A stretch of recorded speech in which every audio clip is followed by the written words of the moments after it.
Hello मेरे प्यारे बच्चों, कैसे हैं आप सब? आई होप आप सब बहुत अच्छे, बहुत बढ़िया होंगे। और यहाँ पर हम आज अपना जो बेटा पहला चैप्टर है वो क्या है? यूरोप में राष्ट्रवाद का उदय। ठीक है ना? हमने सभी के सभी ऑब्जेक्टिव कर लिए थे। बोर्ड परीक्षा 2027 के लिए मोस्ट इम्पॉर्टेंट है। और आज हम लोग करने वाले हैं अति लघु उत्तरीय प्रश्नों को। जी हाँ, ये सभी के सभी आपके बेटा बोर्ड में आने वाले हैं। सो जितने भी स्टूडेंट हैं, आप इसे क्या करेंगे, तैयार कर लेंगे। और सभी इम्पोर्टेंट वाले मैंने यहाँ पे आपके करवाए हैं। ठीक है ना? और जो आपके बेटा बोर्ड में आए हैं। और मैं हूँ आपका एजुकेटर शिवम मिश्रा, विगत 10 वर्षों से यूपी बोर्ड का पढ़ा रहा हूँ। और ये वाईसीटी जो प्लेटफॉर्म है आपका पूरा यूपी बोर्ड क्लास 10 का कंप्लीट करवाएगा। 10th का भी बोर्ड के लिए जितने भी आपके विषय हैं तब हम लोग क्या करवाने बेटा, कंप्लीट करवाने वाले हैं। सो प्लीज आप लोग क्या करिए, जुड़िए हमसे। कोई दिक्कत है, कहीं से भी प्रॉब्लम कोई क्रिएट हो रही है, कमेंट करिए ताकि हम उसका क्या कर पाए, प्रॉपर वे में सल्यूशन कर पाए। ठीक है ना? चलिए करना शुरू करते हैं।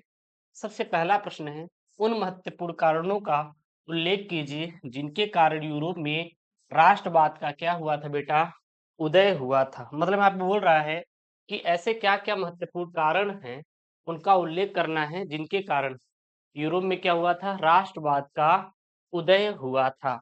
और देख सकते हैं आपकी बोर्ड परीक्षा 2025 के सीवी पेपर कोड में बेटा पूछा गया है। कब पूछा गया है? 2025 के सीवी पेपर कोड में जो है पूछा गया है। तो यहाँ पे उत्तर में लिखेंगे, क्या लिखेंगे कि यूरोप में राष्ट्रवाद के उदय के कारण क्या क्या थे। इन्होंने बोला था तो यूरोप में राष्ट्रवाद के उदय के कारण क्या कारण थे? यूरोप में राष्ट्रवाद के मुख्य जो कारण थे वो थे, पहला फ्रांसीसी क्रांति में स्वतंत्रता, दूसरा था यहाँ पे समानता और बंधुता की भावना को जन्म दिया। इसके साथ ही नेपोलियन के युद्धों ने राष्ट्रीय एकता एवं गर्व की भावना को बढ़ावा दिया। और औद्योगिक क्रांति से आर्थिक प्रतिस्पर्धा और संसाधनों पर नियंत्रण की इच्छा बढ़ी। साहित्य, कला और इतिहास लेखन ने भी सांस्कृतिक एकता की भावना को प्रबल दिया। और साथ ही विदेशी शासकों के विरुद्ध संघर्ष, जैसे इटली और जर्मनी में भी राष्ट्रवादी आंदोलन को गति दी।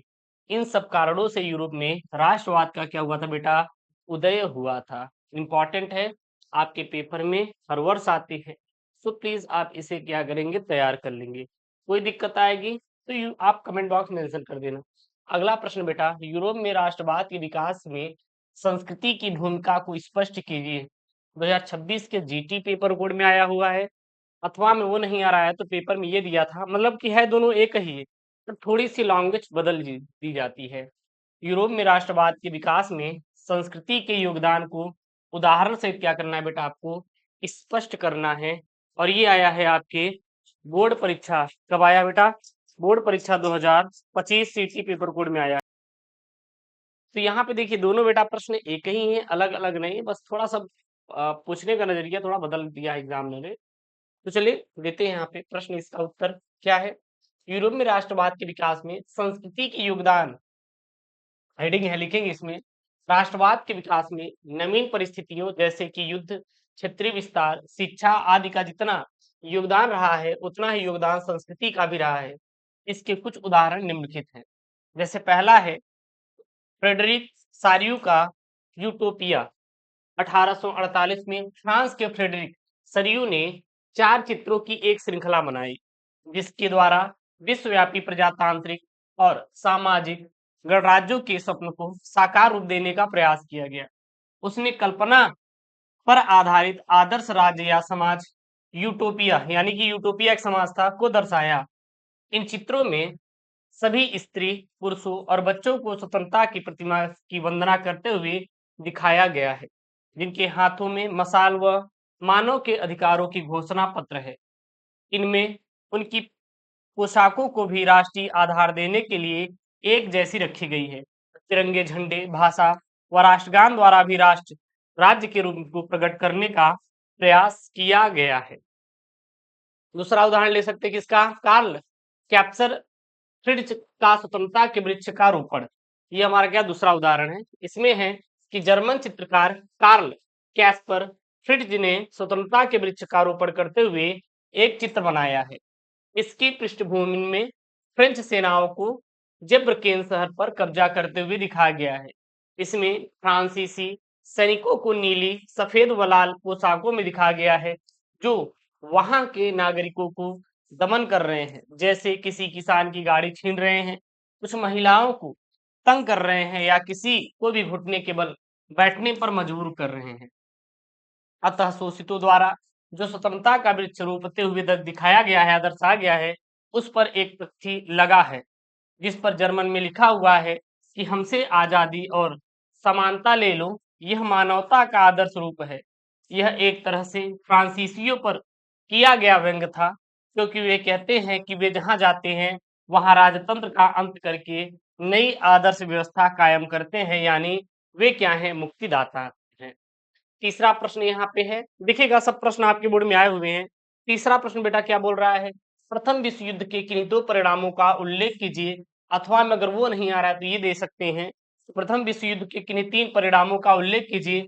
बोर्ड परीक्षा 2024 की आई बोर्ड परीक्षा 2022 की बीवाई पेपर कोड में जो है बेटा ये पूछा गया है चलेगा। तो यहाँ पे उत्तर में लिखेंगे कि प्रथम विश्व युद्ध के तीन मुख्य परिणाम निम्नलिखित हैं। पहला था वैश्विक शक्ति में बदलाव, यानी कि प्रथम विश्व युद्ध के पश्चात यानी कि बाद पराजित राष्ट्रों के साथ मानवतापूर्ण व्यवहार नहीं किया गया। दूसरा क्या था रिजल्ट परिणाम, प्रथम विश्व युद्ध के पश्चात यानी बाद हुई संधि के की शर्तों से दूसरे विश्व युद्ध की गंध आने लगी थी। और तीसरा पॉइंट यहाँ पे लिखेंगे कि प्रथम विश्व युद्ध के उपरांत राष्ट्र संघ नामक अंतरराष्ट्रीय संस्था का गठन किया गया। और अगला है साम्राज्यों का पतन और नए राष्ट्रों का उदय। पहला है ऑस्ट्रिया हंगरी जर्मनी और ऑटोमन साम्राज्य जैसे शक्तिशाली राज्यों का विघटन हुआ। दूसरा, इसने यूरोप के राजनीतिक मानचित्र को बदल दिया और राष्ट्रवाद की भावना को क्या किया बेटा, बढ़ावा दिया। चौथा यहाँ पे प्रश्न है और देख सकते हैं ये आपके 2024 के जेबी पेपर कोड में आया हुआ है और ये 2024 के जेसी और 2023 के ईजेड पेपर कोड में आया हुआ है और ये 2025 के जो आपके री एग्जाम वाले होते हैं ना बीएएस पेपर कोड में आया हुआ है क्या यहाँ पे, फ्रांस की क्रांति के क्या कारण थे, वो नहीं आ रहा तो ये दे सकते हैं कि फ्रांस की क्रांति के 4 कारण बताइए। अगर वो भी नहीं आ रहा तो ये आप दे सकते हैं प्रश्न, क्या दे सकते हैं यहाँ पे, कोई दिक्कत नहीं होना चाहिए, ठीक है ना। फ्रांस की क्रांति के प्रमुख कारणों का आपको बेटा वर्णन करना रहेगा, चलेगा। तो यहाँ आप लिखेंगे फ्रांस की क्रांति के 4 कारण। पहला जो कारण था कर भूमि और तीन संपदा प्रणाली थी। दूसरा कारण था महंगे युद्ध और आंग्ल बांग्ला प्रतिद्वंदी था। तीसरा जो कारण था औद्योगिकरण और उपभोक्तावाद। और जो चौथा कारण था क्या था बेटा, असमानता था। तो कर भूमि और तीन संपदा प्रणाली, इसमें क्या था, तो फ्रांसीसी समाज में 3 संपदा शामिल थी। प्रथम एस्टेट के अंतर्गत कैथोलिक पादरी, दूसरा एस्टेट कुलीन वर्ग के लिए तथा तीसरा एस्टेट बाकी सभी लोगों के लिए था। तीसरे वर्ग के लोग भर भर के थक गए थे। दूसरा यहाँ पे कारण था महंगे युद्ध और आंग्ल फ्रांसीसी प्रतिद्वंदिता, यानी कि ब्रिटेन और फ्रांस 18वीं शताब्दी में औपनिवेशिक प्रतिद्वंदी थे, जो आर्थिक समृद्धि और वैश्विक प्रभाव के लिए खोज के लिए क्या कर रहे थे, लड़ रहे थे। तीसरा था औद्योगिकरण और उपभोक्तावाद, यानी कि 18वीं शताब्दी के दौरान फ्रांस के औद्योगिकरण का स्तर ब्रिटेन के समान था, जबकि विदेशी उपनिवेश विदेशों से संसाधन और उत्पाद लाएं। और जो चौथा कारण था क्या था, असमानता, यानी कि आप लिख सकते हैं कि इस प्रकार फ्रांसीसी क्रांति का मुख्य कारण असमानता था। मेडलिन के अनुसार सन 1789 की क्रांति का विद्रोह तानाशाह से अधिक क्या था, असमानता के प्रति थी। अगला यहाँ पे प्रश्न है यूरोप में राष्ट्रवाद का आशय स्पष्ट कीजिए।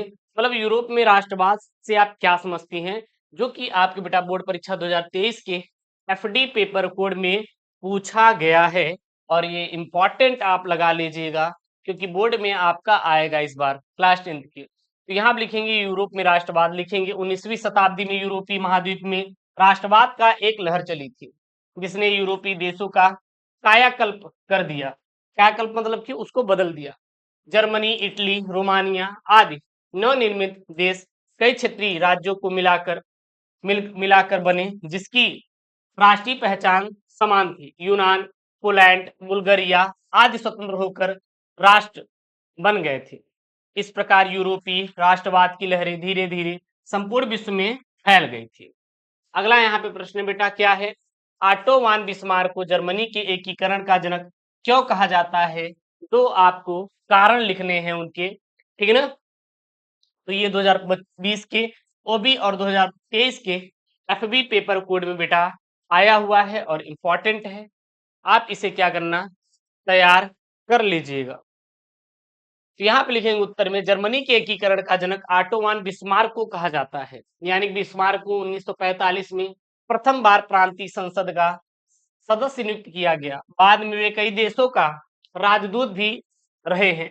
बिस्मार्क जर्मनी को शक्तिशाली बनाना चाहते थे और अपनी बुद्धि नीति का सही अनुसरण करते हुए 6 वर्षों तक अल्पकाल में ही 3 युद्धों द्वारा जर्मनी का एकीकरण को क्या किया बेटा, पूर्ण किया और अपनी कुशाग्र कूटनीति का परिचय दिया। निसंदेह बिस्मार्क जर्मनी का निर्माता था और इसी कारण उसे जर्मनी के एकीकरण का क्या कहा जाता था बेटा, जनक भी कहा जाता था। अगला यहाँ पे प्रश्न है 7वां वाला कि जोसेफ मेजेनी, यानी कि जिसको मेस्तेनी के विचारों पर आपको क्या डालना है, प्रकाश डालना है, और यह 2023 की आपके एफए पेपर कोड में आया हुआ है। तो जोसेफ मेजेनी के क्या क्या विचार थे? तो जोसेफ मेजेनी का जन्म 1805 में इटली के शहर जेनेवा में हुआ था। मेजेनी एक राजनीतिज्ञ, पत्रकार और इटली के क्रांतिकारी आंदोलन का कार्यकर्ता था। मेजेनी के लगातार प्रयासों से ही इटली का एकीकरण हुआ था और मेजेनी का विचार था कि यदि क्रांति लानी है तो नेतृत्व ने युवकों के हाथों में देना चाहिए। मेजेनी ने यंग इटली के माध्यम से इटली की जनता को 3 नारे दिए, जो कि परमात्मा में विश्वास रखो, सब भाइयों को एक साथ मिलाओ और इटली को क्या करो बेटा, मुक्त करो।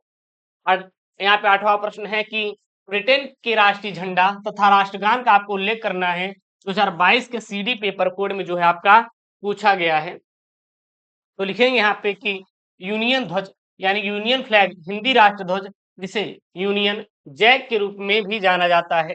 यूनाइटेड किंग्स का झंडा है जो कि गॉड सेव द किंग्स या क्वीन, यानी कि ईश्वर राजा रानी की रक्षा करे, ब्रिटेन में राष्ट्रगान के रूप में प्रयोग किया जाता है, ठीक है ना। तो ये आपके क्या रहे बेटा, यहाँ पे ये पूरे पूरे जो भी मैंने यहाँ पे देखिए, यहाँ पे मैंने 8 कुल बताए हैं।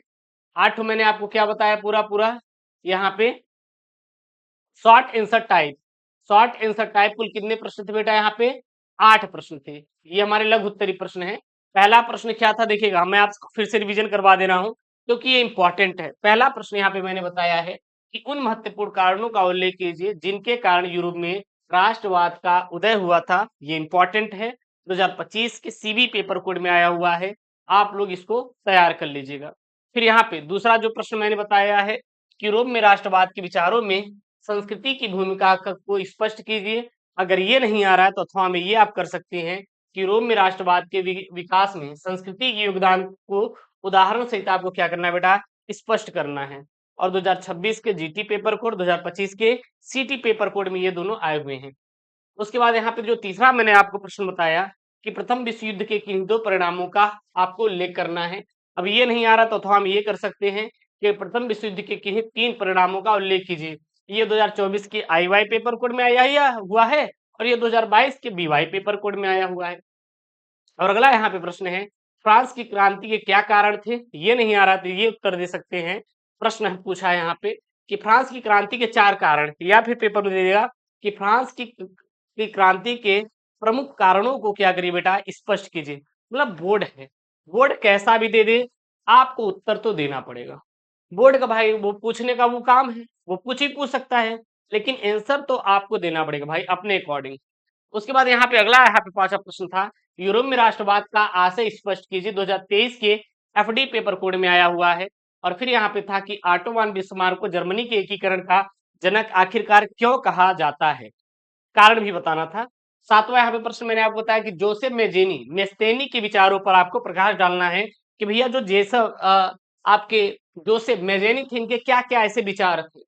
उसके बाद अगला यहाँ पे जो प्रश्न मैंने आपको बताया वो बताया कि ब्रिटेन के राष्ट्रीय झंडा तथा राष्ट्रगान का उल्लेख करना है कि जो ब्रिटेन का राष्ट्रीय झंडा क्या था और उसका राष्ट्रीय गान गान क्या था, राष्ट्रगान गान गान का था। और ये अपना इंपॉर्टेंट है, तो मैंने आपको बताया भी है कि जो उसका राष्ट्रीय ध्वज था वो था यूनियन ध्वज था। हाँ, और जो उसका राष्ट्रगान था वो था God save the king, God save the king, ये हमारा क्या था, राष्ट्र ज्ञान था। और अब हम लोग अगले नेक्स्ट वीडियो नेक्स्ट लेक्चर में देखने वाले हैं दिन उत्तरी प्रश्न, जो कि इंपॉर्टेंट है, वो सारे हम लोग देखने वाले हैं। और आशा करते हैं कि ये वीडियो आपको पसंद आया होगा। तो प्लीज यार वीडियो को लाइक करिए, चैनल को सब्सक्राइब करिए, क्योंकि ये चैनल आपका है। और ऐसी वीडियो पाने के लिए प्लीज चैनल से जरूर जुड़िए। मिलते हैं नेक्स्ट वीडियो में दोस्तों। थैंक यू, जय Hind, take care, bye bye, love you all.